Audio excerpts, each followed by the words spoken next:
como un puente preferido por el narcotráfico para el traslado de la droga a los Estados Unidos y Europa. Este es el caso de Venezuela. Como ustedes todos saben, ha sido muy publicitado en la prensa en un vuelo de Air France que empezó en Maiquetía, en el aeropuerto de Maiquetía. Fueron trasladadas 31 maletas con 1.360 y tantos kilos de cocaína, que su venta en la calle significan ingresos por 280 millones de dólares aproximadamente. Como ustedes comprenderán, que 31 maletas puedan haber ingresado a un avión sin que los controles del aeropuerto hubieran efectuado ninguna detección temprana de esto que estaba pasando, no cabe la menor duda que el personal del aeropuerto, el personal de seguridad del aeropuerto y quizás algunos importantes jefes de los militares que custodian el aeropuerto internacional de Maiquetía debieron haber tenido complicidad para que este alijo de drogas pudiera pasar sin mayores dificultades. Si usted es un pasajero común y corriente, usted se dará cuenta que cuando usted llega al aeropuerto, primero le exigen que dé respuesta a una pregunta sobre si usted empacó sus cosas, qué cosas trae, que dónde están, que si pidió la maleta, que si se paró de la maleta en alguna ocasión, una cantidad de preguntas.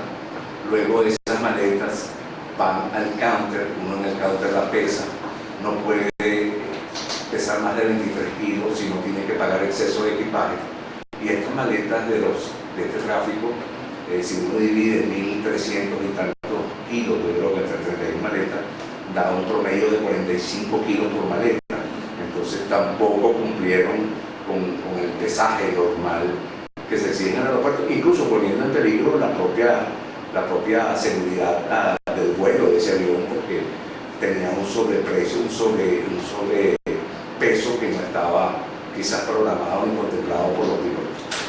Por otra parte, una vez que las maletas pasan por el counter y van hacia los sótanos del aeropuerto para luego ser trasladados hasta el avión, ahí están sometidas a controles de rayos X, están sometidas a controles de los perros que humean la droga, están sometidas a miles de controles que en un momento dado, si usted lleva por ejemplo un kilo de harina pan, puede tener la seguridad que el kilo de harina pan va a llegar roto porque ha sido perforado para poder comprobar si usted lo que carga allí es cocaína. Desde ese punto de vista, el ciudadano común está sujeto a toda esta serie de controles, pero no así los narcotraficantes. Entonces llegamos a la conclusión que aquí el crimen organizado está tomando cada día más presencia en el país. Cada día el crimen organizado se sincroniza. Fíjense ustedes que hasta ahora los pocos detenidos que hay, buena parte de ellos son efectivos de la Guardia Nacional y oficiales de la Guardia Nacional. Si a esto usted le agrega el alijo de drogas que se encontró en México con un avión de Aeropostal procedente de Venezuela, si usted le agrega esto, que un magistrado como Eladio Aponte, que declaró sus nexos con el narcotráfico, declaró sus nexos con el manejo turbio de la justicia, era también general de la Guardia Nacional. Si a eso vemos el caso de Licea, que se acaba de entregar a la DEA, también era militar. Quiere decir entonces que en donde mayor presencia tiene el crimen organizado, pareciera ser que es en las Fuerzas Armadas, cosa que al ciudadano común nos llena de angustia, porque ya no tenemos ni siquiera la referencia de que nuestras Fuerzas Armadas son las garantes de la soberanía y las garantes de la disciplina y las garantes del orden en el país, sino simplemente son también sujetos u objetos de penetraciones de organizaciones mafiosas que están llevando al país a ser colocado y ser conocido como uno de los puentes principales que utiliza el narcotráfico, las organizaciones de narcotraficantes, para trasladar la droga a los Estados Unidos y a Europa. Así pues que es muy lamentable poder constatar que el país se encuentra bajo estas circunstancias. Es muy lamentable constatar que la justicia nuestra no toma las acciones pertinentes. Es muy lamentable constatar, por ejemplo, que cuando las organizaciones que estudian el movimiento del narcotráfico y el comportamiento de los países en la lucha contra el narcotráfico señalan que Venezuela no está haciendo todo lo necesario para combatir el narcotráfico, la respuesta de nuestra parte no es tratar de mejorar los sistemas de control y tratar de sanear las cosas tanto en las Fuerzas Armadas como en los organismos de seguridad, etc., sino que por el contrario son acusaciones de que los imperialistas nos acusan, etc., etc. Es la misma retórica de todos los días que no conduce a nada. Como ustedes podrán observar, hemos hecho mención a varios hechos diferentes, pero vinculados con este tema principal del avión de Air France, que han quedado impunes. Aquí no sabemos qué pasó con incluso en la Carlota se hubo pruebas de que una avioneta se llenó de droga y esa droga fue transportada a Cabimas, y en Cabimas detectaron que esa avioneta estaba cargada de droga. ¿Y eso qué pasó? Nadie sabe. Nadie conoce cuál fue el resultado de esa investigación, nadie sabe quiénes están presos, etc.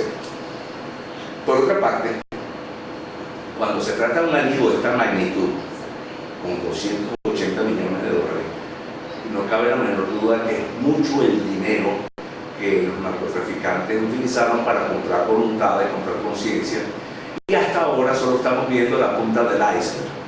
Yo no puedo creer que, por ejemplo, el director del Aeropuerto Internacional de Maiquetía no esté sometido en este momento a investigación, porque es el principal responsable de lo que ocurre en ese aeropuerto.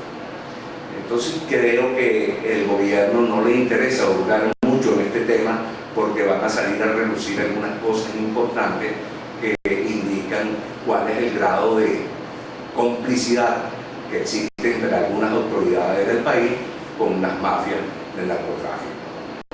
Ahí vemos, por ejemplo, que con respecto a ICEA, el gobierno está tratando de establecer su distancia, porque el gobierno está comenzando a hacer acusaciones a ICEA de actos de corrupción como son los que cometió. Pero esto indica que por esa razón ICEA se fue a la DEA para poder de alguna manera lograr una cierta impunidad que le otorga la DEA por ofrecer sus declaraciones, pero debe estar involucrando a mucha gente. Aquí el caso de Maclet tampoco se sabe absolutamente nada de lo que pasó.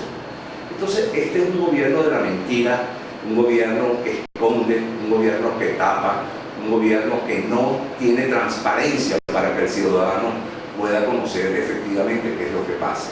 Pero en todo caso, en el futuro, cada vez que viajemos al exterior, seremos objeto de sospecha por las autoridades de cada uno de los países a donde lleguemos, porque se supone que Venezuela, repito, es un puente para el tránsito de la droga ilegal a distintas partes del mundo. Bueno, esperemos que en lo sucesivo el gobierno trate de hacer cosas más pertinentes para poder detectar estas mafias y acabar con ellas. El problema no es como está ocurriendo ahorita en el aeropuerto, que se los controles a los pasajeros han aumentado férreamente, como creyendo encontrar que los pasajeros pueden tener la capacidad de llevar un alijo del tamaño que llevaron estos narcotraficantes con la complicidad de las autoridades venezolanas a Francia. Así que, visto esto, vamos a hablar ahora de otro tema. El otro tema que me preocupa mucho tiene que ver con lo que son los resultados del viaje de Maduro a China. La verdad de la milanesa, la verdad de toda la razón, la motivación principal que tuvo el viaje de Maduro a la China no fue otra cosa que tratar de encontrar dinero fresco, auxilio financiero de dinero fresco, para paliar en parte la crisis de reservas que tiene el Banco Central de Venezuela. En este momento, las reservas del Banco Central de Venezuela se ubican aproximadamente en los 1.300 millones de dólares. A todas luces, una cifra insuficiente para poder atender todos los requerimientos y todas las demandas que la mayor liquidez que ha inyectado el gobierno en manos del público hace que una mayor cantidad de personas esté a la caza, a la persecución del dólar paralelo. En consecuencia, al haber aumentado la liquidez y al haber más personas con dinero en la mano, más personas demandan dólares, tanto para importar para cambiar, para viajar, etc. De hecho, en los meses sucesivos, a partir del mes de noviembre, están cerradas todos los vuelos desde Venezuela a distintos países, porque sencillamente la gente con mayor capacidad de compra está viajando al exterior, y para viajar al exterior pues necesita dólares, demanda de dólares. Como el gobierno no le puede satisfacer toda la demanda de dólares que la gente está señalando o está demandando, el gobierno no le queda, la persona no le queda otra alternativa sino concurrir al mercado ese que no se puede nombrar y que por eso está en las cifras en que se encuentra. Si a eso usted le agrega que viene el mes de diciembre, que se requieren más importaciones, etc., y que este año tiene el gobierno venezolano que honrar parte de la deuda externa contraída, llegamos a la conclusión que definitivamente el gobierno no tiene recursos en dólares suficientes como para enfrentar las demandas que está recibiendo desde distintos sectores y por distintos conceptos. Si a eso usted le agrega que el volumen de exportaciones de petróleo, a pesar de que los precios mejoraron con la crisis de Siria y volvieron otra vez a su nivel, no es garantía de que el gobierno va a obtener más dólares, porque sencillamente parte, como ya lo hemos dicho tantas veces, de la producción petrolera venezolana está comprometida con una serie de países a los cuales tienen que suministrar el petróleo a precios convenidos y a precios que no reflejan la situación internacional, y peor aún, a precios financiados. Entonces, por estas razones, el gobierno, además, para evitar una maxi devaluación, que es lo único que le queda por hacer para poder equilibrar el mercado cambiario, el gobierno no le quedó otra alternativa sino salir a buscar dinero fresco, pero se llevó una puerta en la cara con los chinos. Los chinos expresaron que no tienen en su política el de otorgar dinero fresco en préstamos a los países con los cuales tienen relaciones. Entonces, cuando el gobierno está por ahí ufanándose que firmó acuerdos por 20.000 millones de dólares, que obtuvo un préstamo adicional por 5.000 millones de dólares para el fondo chino, el fondo pesado chino, esa es una gran mentira y una gran falacia, porque eso no va a resolver la situación de la balanza de pago, ni va a resolver la situación de las reservas internacionales, porque esos 5.000 millones de dólares que va a aportar China al fondo chino, al fondo pesado chino, tienen destinos muy claramente establecidos. Primero, cuando China aporta 5.000 millones de dólares, Venezuela, el gobierno tiene que aportar 2.500 millones de dólares a ese mismo fondo. En consecuencia, una demanda adicional de dólares que tiene que colocar Venezuela en el mercado, en el fondo chino. Si a eso usted le agrega que el fondo chino está concebido para financiar proyectos de infraestructura, proyectos de incremento de la capacidad de producción de petróleo y proyectos para el desarrollo de la agricultura, eso le indica a usted que el gobierno no tiene libre utilización de esos fondos, sino que esos fondos tienen que estar vinculados a proyectos específicos, y cada desembolso de ese fondo a un proyecto específico tiene que estar justificado porque el proyecto está avanzando y porque el proyecto se está realizando.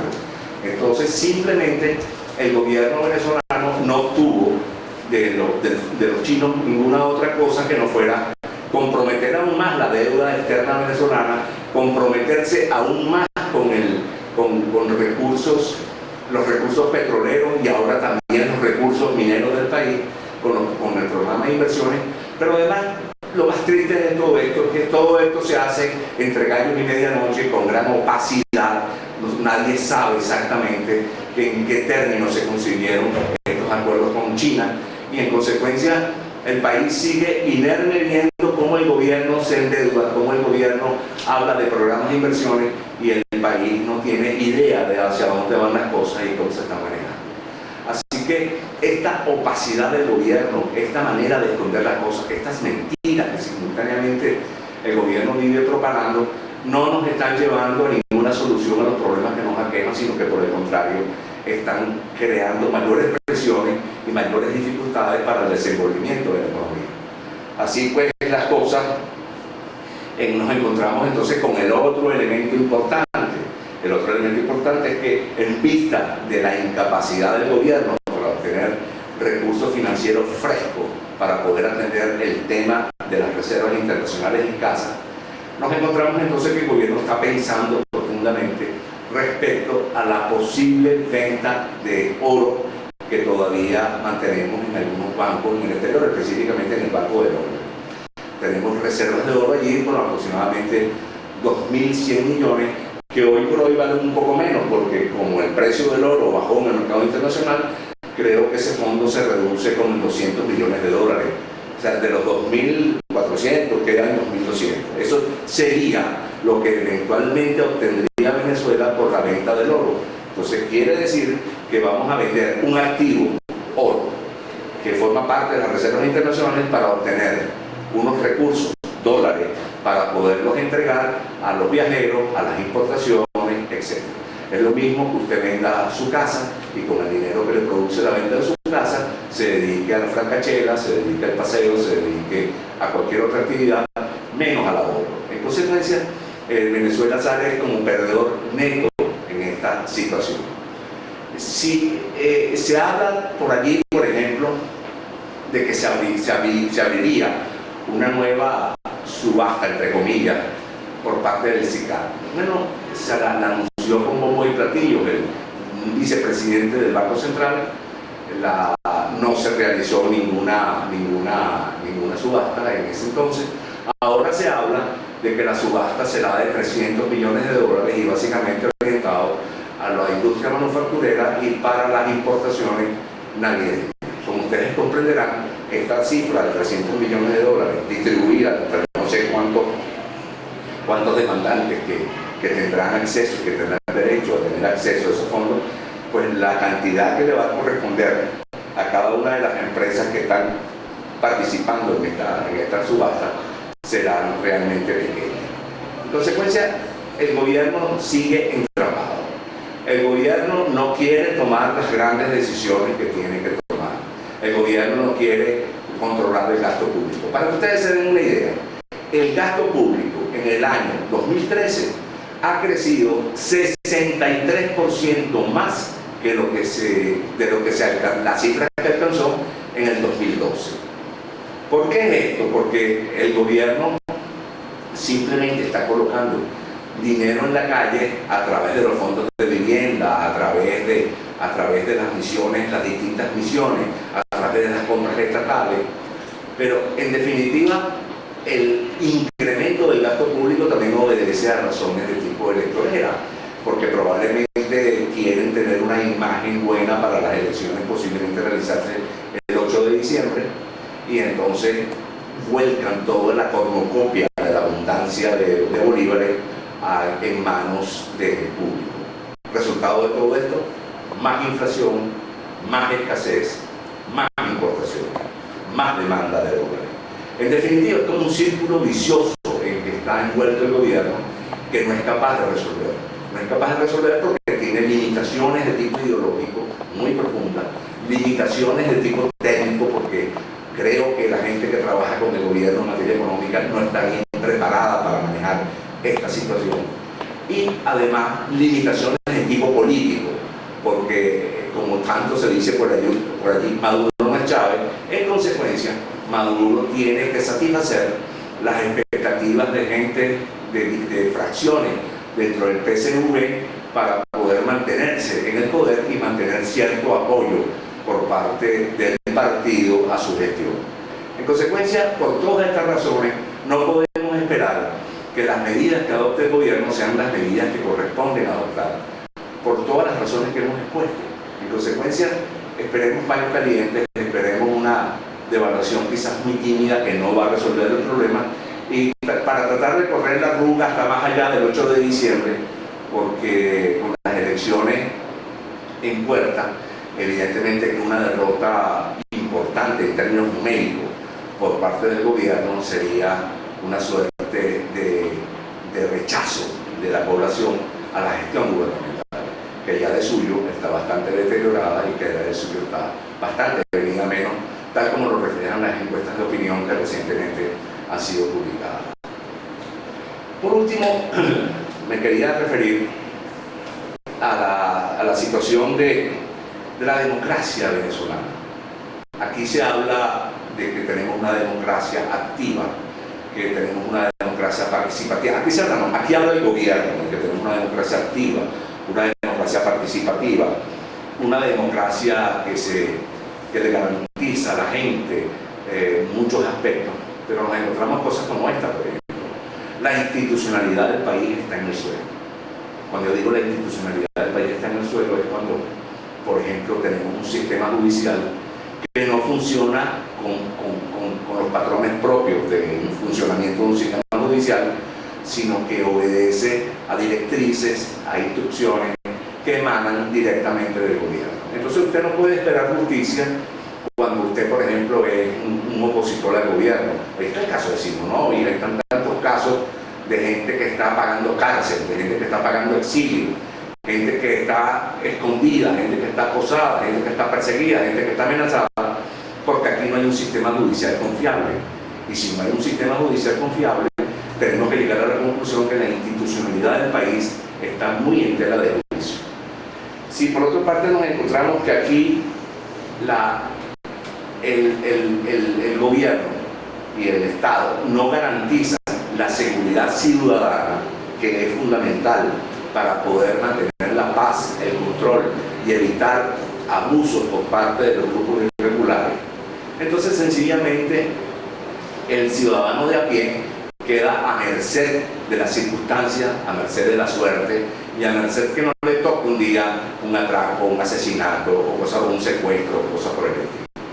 En definitiva, el gobierno que se ufana de tener una democracia fuerte y funcional está realmente, como seguiremos viendo, muy cuestionada. Por ejemplo, aquí no hay una libre expresión del pensamiento. Aquí todos sabemos lo que son las presiones a los medios de comunicación, todos sabemos lo que son las presiones a los medios, a las empresas de televisión, todos sabemos cómo están las compras que están haciendo los grupos que se han hecho millonarios en este gobierno al amparo de la corrupción y al amparo de la impunidad. Están comprando los medios de comunicación. Entonces aquí no hay libertad de expresión. Aquí todo está controlado por el gobierno y lo que mayormente oye la gente en televisión o en radio o en los propios medios impresos son aspectos no realmente que expresan lo que efectivamente está pasando en el país. Aquí, por ejemplo, el sistema, el gobierno y el Estado venezolano en manos de estos fascinerosos no garantiza la equidad social. Y no puede garantizar la equidad social porque ha creado dos grandes grupos en Venezuela. Los que están con el gobierno, que lo tienen todo, y los que no estamos con el gobierno, que no tenemos nada, que no tenemos derecho a nada. Entonces hay hombres con derecho y hombres sin derecho establecidos en el país por efectos de la inexistencia de la equidad social necesaria que hay que mantener. El gobierno no tiene diálogo, el gobierno no dialoga con la oposición, el gobierno no dialoga absolutamente con nadie, el gobierno se va que se da el vuelto. El gobierno actúa como si hubiera obtenido una mayoría aplastante en el país. El gobierno no reconoce, no tiene tolerancia y no tiene la capacidad de llamar a la gente que puede en un momento dado contribuir a que el país no siga caminando por este barranco en que nos estamos cayendo, en donde será muy difícil salir. Bueno, hasta aquí las reflexiones del día de hoy. No me queda otra cosa que agradecer al equipo técnico que hace posible que este programa salga al aire e invitarles muy cordialmente para el próximo miércoles a esta misma hora.